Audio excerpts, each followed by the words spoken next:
Imagine discovering your best friend is flirting with your husband, then learning your own father coached her to do it. Not metaphorically, literally. I lost my best friend, my dad, and almost my marriage in one brutal unraveling. Tonight, I'm telling you everything: the lies, the manipulation, the receipts, and the moment I realized the villain wasn't who I thought. If you've ever been betrayed by family, stay. This will hit somewhere personal. And yes, the truth is worse than you're imagining.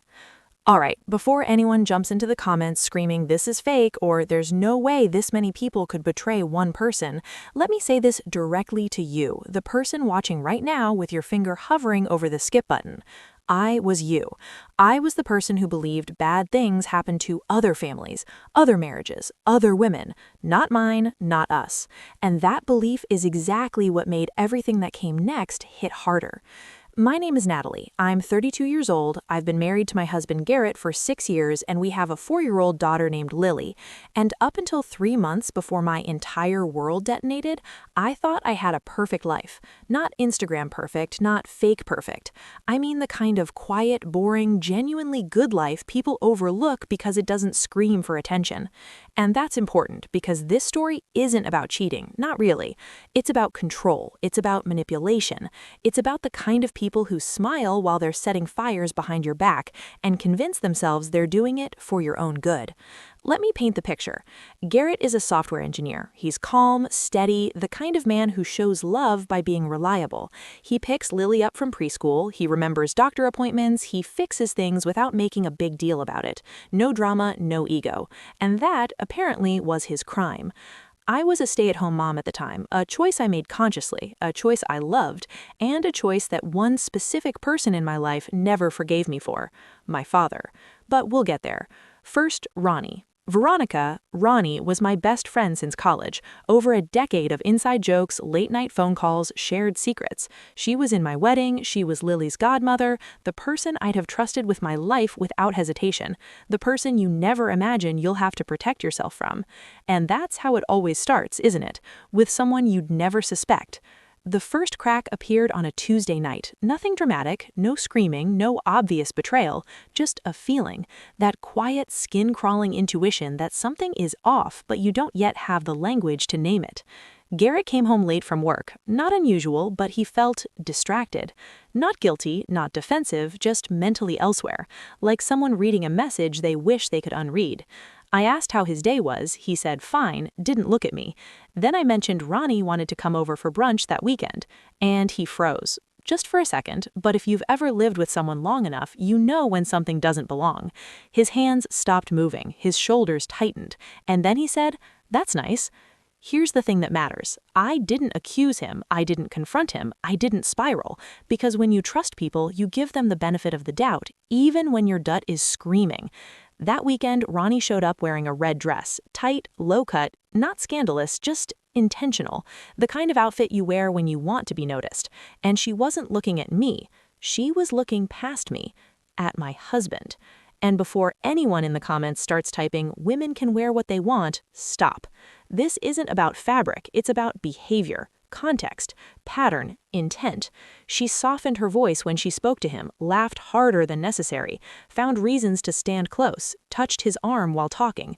Little things, plausibly deniable things, the kind of things that make you feel crazy if you point them out. And Garrett? He didn't flirt back, he didn't shut it down, and that matters too, because silence can be interpreted as permission. After that, the behavior escalated, but so gradually that if I described any single incident alone, you'd probably shrug it off. She started texting Garrett directly, asking for tech help, showing up at the house unexpectedly, dropping by to see Lily, always finding a reason, always finding a way. And here's where I want to stop and ask you something directly, because this is where the comment section always splits. If your best friend starts texting your spouse privately, is that crossing a line, or am I overreacting? Seriously, drop your answer later, because this question becomes very important. At the time, I told myself I was being paranoid, because admitting something was wrong would mean admitting the people I trusted most were capable of hurting me. And then my father entered the story in a way I never saw coming. My dad, Richard, never liked Garrett. Not openly, not aggressively, just dismissively. He thought I married too young, thought I wasted my potential, thought love was secondary to ambition. He worked in finance, big firm, big title, big opinions, and he never missed a chance to remind me that I could have done more. What I didn't know was that Ronnie worked at the same firm. What I didn't know was that they'd been having regular lunches together. What I didn't know was that my father was actively feeding her private information about my marriage, information I had shared with him during a rough patch, trusting him as my dad. And what I really didn't know was that he was actively encouraging her to pursue my husband. But at this point in the story, I still thought my life was intact, until one Thursday night in October. Garrett and I had planned a date night. My mom was watching Lily. We hadn't been alone in weeks. I was excited in that quiet adult way, no expectations, just time. Then Garrett got a call. Emergency at work. He looked genuinely upset, and I believed him. That night, sitting alone on the couch in sweatpants with ice cream, my phone buzzed. Unknown number. You should know what's really going on. A photo. Garrett, Ronnie, sitting at the Italian restaurant we were supposed to go to, together. And in that moment, my life split into before and after. Because here's the terrifying part. If the story ended there, if Garrett actually cheated, this would be simpler. Painful, yes, but simple. What came next was worse, because what was actually happening wasn't desire, it was orchestration. And in the next part, I'm going to tell you what Garrett confessed, the messages I saw with my own eyes, and the moment I realized my father wasn't protecting me, he was trying to control me. And fair warning, this is where the rage really starts. Before you go anywhere, I need you to do 3 things. 1, comment right now. Was I wrong for not confronting them sooner, or was I gaslit into silence? 2, if you've ever been betrayed by someone who claimed they were helping, share your story below because you are not alone. And 3, hit like and subscribe because part 2 exposes who sent the photo and why the truth is way more disturbing than an affair. Because when Garrett finally told me the truth, I didn't just question my marriage, I questioned my entire childhood and the man I thought was my father. Let me tell you something, and I need you to really hear this before we go any further. The worst betrayals don't always come with shouting or obvious villains. Sometimes they come wrapped in calm voices, reasonable explanations, and people insisting they're doing what's best for you. That's how you end up doubting your own instincts while someone else is actively dismantling your life. So when Garrett walked through the door that night, after I'd already seen the photo, I wasn't screaming, I wasn't throwing things, I was quiet. And honestly, that scared him more than if I'd lost it. I was standing in the kitchen, the same kitchen where we'd celebrated birthdays, where Lily helped stir pancake batter, where nothing bad was supposed to happen. He smiled when he walked in, then he saw my face. "What's wrong?" he asked. I didn't answer, I just held up my phone. The photo. And in that moment, I watched my husband's entire body language collapse. His shoulders dropped, his face went pale, the smile vanished like it never existed. And that's when I knew something was very, very wrong. "Natalie, I can explain." Pause. Let's stop right there, because how many of you have heard that sentence and immediately felt your stomach drop? Go ahead, admit it. The words, "I can explain," never lead anywhere good. "Explain what?" I asked. My voice was shaking, but I wasn't yelling. That came later. He stepped toward me. I stepped back. "Explain why you lied to me. Explain why you're having secret dinners with my best friend." And here's where the story took a turn I never saw coming. "It's not what it looks like," he said. Of course he did. They always do. But then he said something that made the room tilt. "Ronnie asked me to meet her. She said she needed advice." Advice? On what? He hesitated, and then he said the words that cracked everything open. "About your father." I froze. What about my father? And that's when I saw fear in Garrett's eyes. Real fear, not guilt, not defensive. Fear. "She told me your father has been encouraging her to pursue me." Let that sink in. Not flirting, not venting, encouraging, actively, intentionally. I remember sitting down because my legs stopped working. "That's insane," I said. "My father wouldn't do that." I needed that to be true. I needed reality to snap back into place. But Garrett shook his head. I didn't believe it either, not at first, but tonight she showed me messages. And that's when he handed me my phone. Now listen, this part matters because this is where comment sections usually explode into "why didn't he tell you sooner?" And trust me, I asked him that too. We'll get there. I scrolled through the messages, Ronnie confessing feelings, over and over, paragraphs, emotional dumps, late-night texts. Garrett responding every time the same way, firm, clear, rejecting her advances, reminding her he loved me, telling her nothing could ever happen. No flirting, no encouragement, no secrecy on his end beyond the meetings themselves. And then screenshots, messages between Ronnie and my father. My father, saying things like, Natalie married too young. She doesn't know what she's missing. Garrett is holding her back. You and Garrett would actually make sense together. Don't feel guilty. Sometimes people need help seeing the truth. I felt physically sick. This wasn't an accident. This wasn't miscommunication. This was strategy. And suddenly, 1,000 things clicked into place. Why Ronnie felt so entitled, why she didn't see boundaries, why she believed I'd eventually understand. Because my father told her I would. I looked up at Garrett. How long? I asked. 3 weeks, he said. That's when she first came to my office and told me she had feelings for me. You didn't tell me, I said. I know. And here's where I need to be brutally honest with you. I was angry, furious, hurt. But I also understood something painful. He thought he was protecting me. He thought if he shut it down quietly, I wouldn't lose my best friend. I wouldn't lose my father. I wouldn't be forced to confront something that would shatter my world. And that doesn't make it right, but it makes it human. Because how many of you have ever stayed silent to protect someone and only made things worse? Exactly. She kept saying your father told her it was okay, Garrett continued, that you weren't really happy, that you'd understand eventually. I felt like I was dissociating, watching my life from outside my body.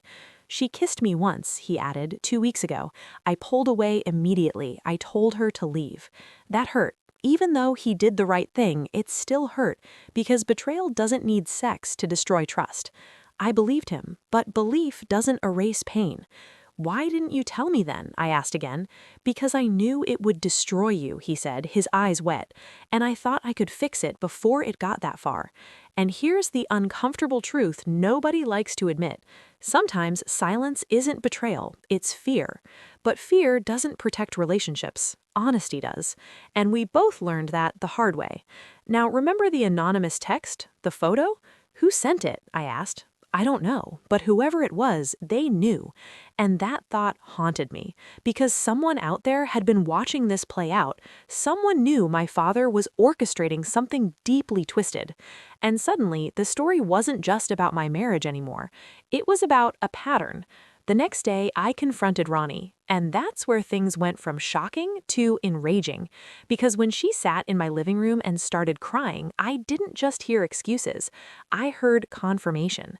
She admitted everything, how my father had positioned himself as a mentor, a protector, a voice of authority, how he fed her doubts, reframed her guilt as destiny, painted me as trapped and unhappy. And here's the part that should make your blood boil. She said he told her that sometimes friendships have to end so people can find their true happiness. My father saying that about me. Let me ask you something, and answer honestly. At what point does concern become control? At what point does helping become manipulation? Because in my opinion, my father crossed that line a long time ago. When I kicked Ronnie out of my house, I wasn't just ending a friendship. I was choosing myself. But I wasn't done yet. Because the real confrontation, the one I'd been dreading my entire life, was still ahead. I still had to face my father. And in part 3, I'm going to tell you what happens when you confront a narcissist with the truth, and how they reveal exactly who they've always been. Spoiler, he didn't apologize. I need to hear from you. Did Garrett handle this wrong by not telling me immediately? Or was my father the real villain from the start? Drop your verdict in the comments, because this is where opinions divide hard.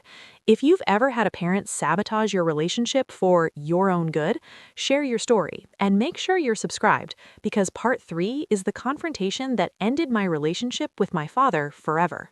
Because when I finally stood face to face with my dad and demanded the truth, he didn't deny it, he doubled down. Let me prepare you for this part, because this is where the story stops being sad and starts being infuriating. If you've ever confronted someone who absolutely knows they're wrong, but believes their intelligence, status, or authority puts them above consequences, you already know what's coming. If you haven't, buckle up, because this was the moment I stopped seeing my father as dad and started seeing him exactly who he was. I didn't call him, I didn't warn him, I didn't give him time to rehearse excuses. I drove straight to his office. The same office I'd grown up visiting as a kid. The same office that symbolized success. Floor-to-ceiling windows, city skyline, expensive furniture, awards lining the walls like proof that he was always right. I walked in and told his assistant I needed to see him immediately. When I entered his office, he smiled. That smile. Calm, polished, confident. "Natalie," he said warmly, "what a nice surprise." And that's when something inside me snapped. "How could you?" I said, closing the door behind me. The smile faltered just slightly, not guilt, not shame, calculation. "How could I what?" he asked. Don't miss that. He didn't say, "What are you talking about?" He said, "How could I what?" as if he already knew the charge and was testing how much I knew. "Don't play dumb," I said. "Ronnie, Garrett, the messages, you tried to destroy my marriage." He leaned back in his chair, crossed his arms, and then he sighed. Not a shocked sigh, not a defensive sigh, an annoyed sigh, as if I was a child misunderstanding something complicated. "Because you deserved better," he said. Just like that. No denial, no apology, no remorse. Let that land. I felt something hot rise in my chest. "That's not your decision to make," I said. "You're my daughter," he said. "Of course it's my decision to care if you're wasting your life." There it was, the truth he'd been sitting on for years. "I'm not wasting my life," I said. "I love my husband. I love my daughter. We're happy." "You settled," he said, standing up. "You had so much potential, top of your class. You could have gone to law school, business school. Instead, you chose to play house." Play house. If you're watching this and you're a parent, ask yourself something right now. What kind of person looks at a stable marriage and a happy child and calls it playing? I felt like I'd been slapped. "So this is about you being embarrassed by my choices?" I asked.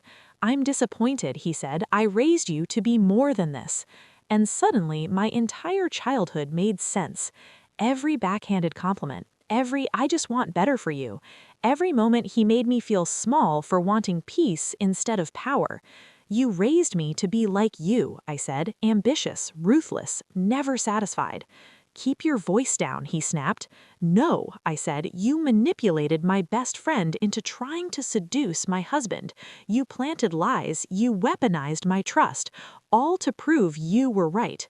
You wanted me to wake up," he said, "to see there's more to life than mediocrity." "Mediocrity?" I repeated. And then I said the sentence that ended everything. "I guess I like small." He stared at me. "I like my small life. It's real, it's mine, and it's more meaningful than whatever hollow thing you're chasing." And this is the part that rattled him, because narcissists don't fear anger, they fear indifference. "You're empty," I continued, "so empty you had to destroy my happiness just to feel powerful." He didn't argue, he didn't deny it, because on some level, he knew. "You're not welcome in my home," I said. "You're not welcome around Lily. You don't get access to my family until you get help." "You're overreacting," he said. Let's pause. How many of you have heard that phrase after being deeply hurt? Overreacting, too sensitive, emotional. Classic gaslighting.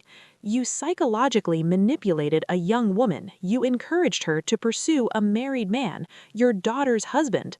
Silence. "I'm done," I said. "Don't contact me." And I walked out. My hands were shaking so badly I had to sit in my car for 10 minutes before I could drive. Because here's the truth no one prepares you. Standing up to a controlling parent doesn't feel empowering at first. It feels terrifying. It feels like jumping without knowing if the ground will be there. When I got home, Garrett was already there with Lily. He'd left work early. "How did it go?" he asked softly. I told him not to contact me again.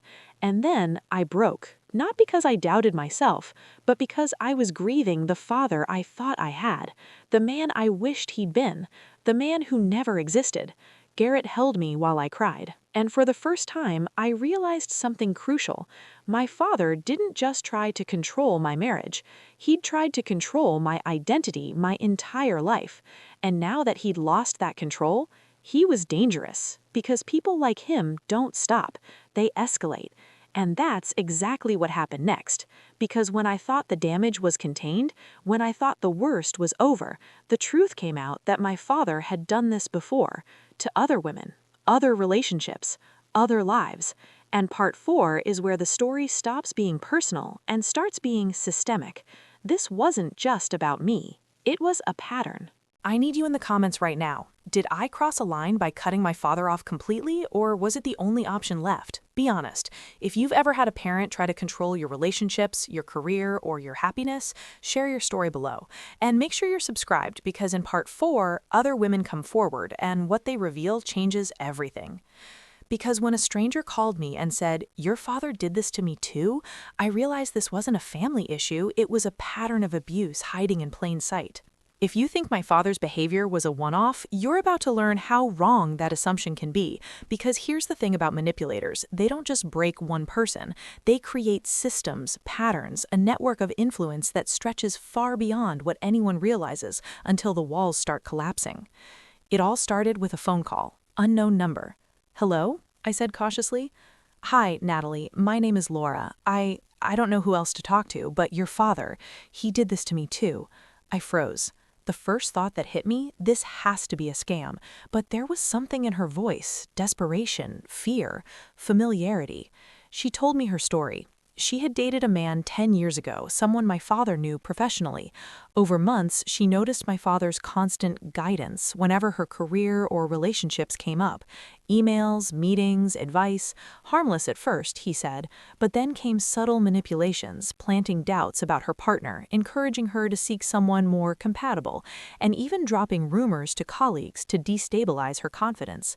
It was eerily similar to what had happened with me, Ronnie, Garrett, the manipulation, the orchestrated chaos. And then she said something that made my stomach twist. "He does this with multiple women, and it always works the same way." I couldn't breathe. I spent the next week digging, not obsessively, not vengefully, but methodically. Emails, LinkedIn profiles, old colleagues, former partners, all pointing to a single pattern. Identify a target he deems underperforming, undervalued, or misaligned with his idea of success. Isolate them emotionally, usually through friends or romantic partners. Plant seeds of doubt about their current relationships or career paths. Position himself as the authority, the mentor, the one with the truth. Encourage chaos in their lives under the guise of helping. It was brilliant and horrifying. I realized then that my father didn't just try to control me, he'd built a network of influence over decades, manipulating multiple people at once, all while maintaining his image as a respectable, successful professional. And here's the kicker. I wasn't special. I wasn't uniquely targeted because of something I did wrong. I was simply in the way of his ego and his worldview. I contacted a few of the women Laura mentioned. They confirmed the stories. Same tactics, same phrases, same threats of career and personal ruin if they didn't comply. By now, I was shaking, not from anger alone, but from the sheer scale of the betrayal. My father wasn't just a controlling parent, he was a serial manipulator, and I had unknowingly walked straight into his system. I had to decide what to do next. Do I expose him publicly? Do I protect my family and myself quietly? Could I even protect myself legally? But before I made that decision, something else happened. Ronnie reached out. I don't know what to do," she texted. "He's still contacting me. I can't escape this." This was the final straw. The chain reaction of pain my father had started was still moving. Years after his first manipulations, his guidance continued to hurt people. I had to act, and I had to act decisively. I hired a private investigator to document the patterns, the communications, everything I could find. I needed evidence, not for revenge, but for proof, because nothing destroys a manipulator faster than transparency. And while waiting for the report, I focused on my family. Garrett and I had to rebuild trust, not just in each other, but in our ability to protect our daughter from this toxic web. That's when the investigator sent the first file. Hundreds of emails, text messages, even voicemail recordings, all pointing to a chilling consistency in my father's tactics. The moment I opened it, I knew that part 5 would be about action. Because uncovering patterns isn't enough. Exposing them is where real power begins. Comment below if you've ever uncovered a pattern of abuse in someone close to you. How did you respond? Your stories matter because survivors need to see they're not alone. And make sure you're subscribed because part 5 is where I take the evidence, confront the manipulators, and show exactly how the system falls apart when truth meets accountability. Because finding proof is one thing, but confronting the people who have manipulated lives for decades is another. Part 5 is where justice, rage, and revelation collide. Let me say this clearly because someone watching this needs to hear it. Finding the truth doesn't feel victorious at first, it feels terrifying. Because once you see the pattern, once you know, you can't unsee it. And then the question becomes, do I stay quiet to protect myself, or do I speak up and risk everything? When the investigator's report landed in my inbox, I stared at it for a full 10 minutes before opening it. Not because I was afraid it would prove my father guilty, but because I was afraid it would prove just how deep this went. And it did. Emails going back years, identical phrases used on different women, the same "you deserve more, you're being held back, I just want what's best for you." It was like reading the same script performed by different actors. This wasn't impulsive, this wasn't emotional, this was calculated. And suddenly the narrative shifted in my head. My father wasn't a misunderstood parent with strong opinions. He wasn't just controlling, he was strategic. He positioned himself as a mentor, a gatekeeper, a moral authority. He leveraged his status, his age, his power, especially over younger women, to nudge their lives in directions he approved of. Careers, relationships, futures. And when the chaos hit, when lives fell apart, he stepped back, detached, clean. I felt sick. Now, here's where things get complicated because this is where people in the comments usually split into two camps. Camp 1, burn it down. Camp 2, protect your peace. And listen, I understand both. I had a child to think about, a marriage still healing, a mother who was just beginning to grasp the truth about the man she'd been married to for decades. But I also had 4 women, 4 real human beings whose lives had been altered by the same manipulation, and silence would make me complicit. So I did something that terrified me. I went to my mother. I laid everything on the kitchen table, the report, the statements, the messages, the pattern. She sat there quietly, reading page after page, and when she finally looked up, her face was pale. She didn't understand, she whispered. Why would he do this? And that's when I said the thing I'd been avoiding. Because he needs control, and when he doesn't get it, he creates it. That was the moment my mother stopped defending him, not arguing, not minimizing, just seeing. She told me things then, small things, comments he'd made over the years, times he'd subtly undermined her friendships, career decisions she'd abandoned because he framed them as unnecessary. It was all there, hiding in plain sight. "What are you going to do?" she asked. "I'm going to HR, and if that doesn't work, I'm going to a lawyer." She nodded. "I'll support you." That mattered more than she'll ever know. The HR complaint triggered an internal investigation at his firm. 4 women submitted formal statements, including Ronnie. And let me pause here because this part makes people uncomfortable. Ronnie wasn't just a villain in this story, she was also a victim. That doesn't erase her choices, it doesn't excuse her behavior, but 2 things can be true at the same time, and refusing to acknowledge that is how manipulation thrives. When the firm reviewed the evidence, they didn't brush it off, because patterns don't lie. My father was placed on administrative leave. He called me. I didn't answer. He showed up at my house. I didn't open the door. He sent letters. I didn't read them. And here's something I didn't expect. I didn't feel guilty. I felt calm, because for the first time in my life, I wasn't reacting to him, I was choosing myself. 3 months later, my mother called me. They've asked him to resign, quietly, or face formal charges. I exhaled. He chose to resign. And then my mother said the words that changed everything. "I'm divorcing him." I sat down. She told me she couldn't stay married to someone capable of this level of manipulation, that therapy had helped her see the signs she'd ignored for decades. And that's when it hit me. By standing up to him, I hadn't just protected my marriage, I'd cracked the illusion that protected him. The divorce uncovered more: older patterns, previous relationships, professional fallout buried under NDAs and silence. Psychologists diagnosed him with narcissistic personality disorder with controlling and manipulative tendencies. Court-mandated therapy, loss of reputation, loss of family, and still no apology. But here's the thing people don't like hearing: closure doesn't come from accountability, it comes from acceptance. Because even after all of that, there was one more emotional reckoning waiting for me, one final moment that forced me to confront what had been lost, not just what had been won. And it came in the form of a small package in the mail from Ronnie. Part 6 is where the story stops being about rage and starts being about release. This is where I want your honest take. Should I have gone to HR and escalated this, knowing it would destroy my father's career, or should I have walked away and protected my peace? Comment your judgment. If you've ever exposed someone powerful and paid a price for it, share your story. And make sure you're subscribed, because part 6 is where the ending nobody expects, but everyone needs. Because when the package arrived and I saw what was inside, I realized healing doesn't always look like forgiveness. Sometimes it looks like finally letting go. The package arrived on a rainy Thursday afternoon, small, unassuming, brown cardboard, no return address. I nearly ignored it, expecting a trap, another reminder of the chaos my father had orchestrated. But something made me open it. Inside was a handwritten letter. Not from my father, not from anyone trying to manipulate me. It was from Ronnie. Her words were raw, honest, and filled with regret. "Natalie, I can't undo what happened. I can't erase the pain or the fear your father caused me, or you. I hope one day you can see that I was also trapped, caught in his control. I'm trying to untangle my life. I'm sorry, truly."